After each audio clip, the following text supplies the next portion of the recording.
All right, folks, we continue our breaking news. If you're just joining us, we want to get you caught up on the news that is affecting everyone, really everyone in the city, because there is still a car on the loose. That's right. So a shooting that left 3 people dead, destroyed a taxi, and forced police to close part of the Las Vegas Strip. Now, we have team coverage for you with Chris Brown and Shannon Moore, but we're going to get you started with Dave Lawrence. He is on the scene at Flamingo near Las Vegas Boulevard. And now, Dave, we're hearing the Strip could be shut down until sundown. Yeah, I talked with Sergeant John Sheehan with Las Vegas Metro, and he said it is a mess down there. He said they'll most likely have this shut down until at least sundown, so they're going to be investigating here on the scene for several hours throughout this day. And take a look at the scene now as, again, the Strip is closed both directions, actually all 4 directions here at Las Vegas Boulevard and Flamingo, and the search is on for the suspect vehicle. That is an SUV, a large black Range Rover Sport with dark tinted windows, and the plates are car dealer plates, and they are not from Nevada. That, according to Las Vegas Metro. The car also has large black rims, and that is the focus of this investigation, as 3 were left dead after this shooting along the Vegas Strip, and also traffic accident that was a result of this shooting. Las Vegas Metro again saying that this SUV apparently rolled through a red light at Las Vegas Boulevard and Flamingo, and that's what led to this at least 5-car pileup. There are 5 cars completely decimated down there. A lot of damage to all of them. I was down very close to the scene earlier this morning, took a lot of pictures. Those are up at fox5vegas.com, and you can see exactly all of the damage. But right in front of Bill's Gambling Hall, the entrance, and that casino, by the way, is closed because of renovations. So certainly a chaotic scene, and again, the suspect vehicle is really the focus of this investigation. And take a listen again to what Las Vegas Metro say they are on the hunt for now. We now know it was a black Range Rover Sport, newer model, large black rims and dealer plates. Opened fire on a Maserati that was next to it at the light.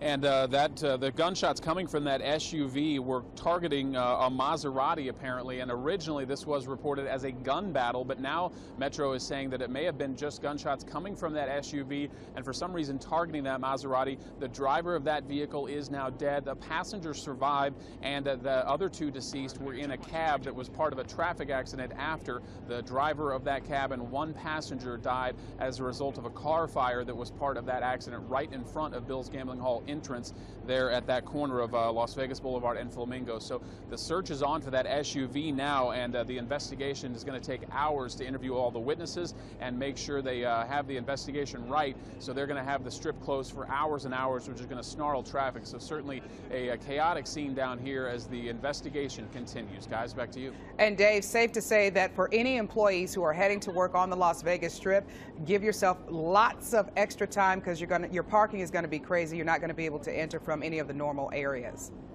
Yeah, and even though it's closed in all directions right here at this intersection, but anywhere near this area is going to be complete chaos when it comes to traffic. So yeah, avoid this area if you can, and come from the opposite, whatever side of the Strip you need to get to your entrance, because you're not going to be able to cross the Strip anywhere near here. Dave, how about pedestrians? You were talking about chaotic scene on the roads with cars, but what about, we can only basically see what's behind you in the yellow tape. Are there a lot of people gathering around in your direction? To be quite honest, I would assume so. I have not been able to go down there at all since earlier when I took all those pictures, because we've been doing hits for Fox National and a lot of other affiliates, so I've not been able to go down there. But I can tell you, even probably 3 hours earlier, I was down there on Caesar's property, and you still could get pretty close to the scene there. But other areas right along Bill's Gambling Hall, the Flamingo, Caesar's along the sidewalk is all closed off. You also cannot use walkways going from Caesar's to towards the Flamingo. That sidewalk is closed because that is right above the accident scene, and they don't want anybody over there. So there's certainly a lot of people trying to get as close as they can, but you can't really get that close because of all of the crime tape up surrounding this area. Okay. All right, Dave. Boy, you put that. Thanks, Dave. You take that. You also combine that with the weather that's going on around the country, it's just it's just a nightmare. Seems like it's chaos everywhere. And we will check in eventually with Ted, but right now we are going to head to Chris to talk about the traffic problems in that area and in general. Hey, Chris. All right, and very busy because if you think about it, the traffic that cross over the intersection here is now using Tropicana and Spring Mountain. So do expect some delays, do expect slowdowns and all of the above, and just be safe there. Now, I did want to remind you that the off-ramp, let's go to the maps if we can. The off-ramps, if you're traveling northbound or southbound under 15, no access on that off-ramp to get to the eastbound side of Flamingo. So keep that in mind. You need to use Tropicana and Spring Mountain as well. Do want to remind you, if you're traveling on Las Vegas Boulevard, you will see those closures as you cross over Spring Mountain, or if you're traveling northbound before you get to Flamingo. So keep that in mind. You can always use Tropicana as your eastbound, westbound travel. You can use Koval, or you can take that freeway if you need to go northbound and southbound. And again, we are not sure when that intersection will reopen as of right now. Now, let's go to a live report. Shannon is standing by.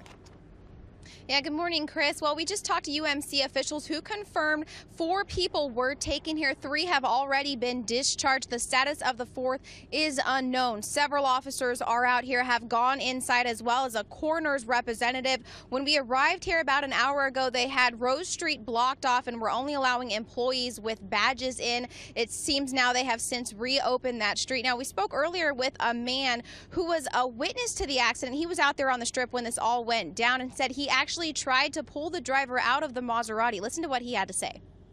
Supposedly the Range Rover shot at the Maserati. Next thing you know, it was a car accident, a big explosion, like 3-4 other cars.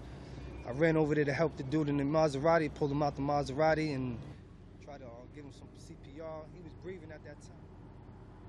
Again, what we know, the latest at this time, 3 people discharged. The status of the 4th still unknown, but we will be out here to continue to get that information. As soon as we know, we'll let you know. Guys, back to you. Yeah, Shannon, it doesn't sound like there's any information of these 3 that were discharged as far as where they were on the scene, if they were in the cars or pedestrians or what, huh? No, we don't have that information just yet. Okay, all right. All right, Shannon, thanks a lot for that live report. Let's show you the description of that vehicle, the suspect vehicle. All right, here we go. Metro Police say that it is a black Range Rover. It has large black rims and car dealer plates from out of state. Now, of course, dealer plates can sometimes mean that paper slip that dealers give drivers until their vehicle is actually registered. Now, those dealer plates are not from the state of Nevada, and again, that is according to police.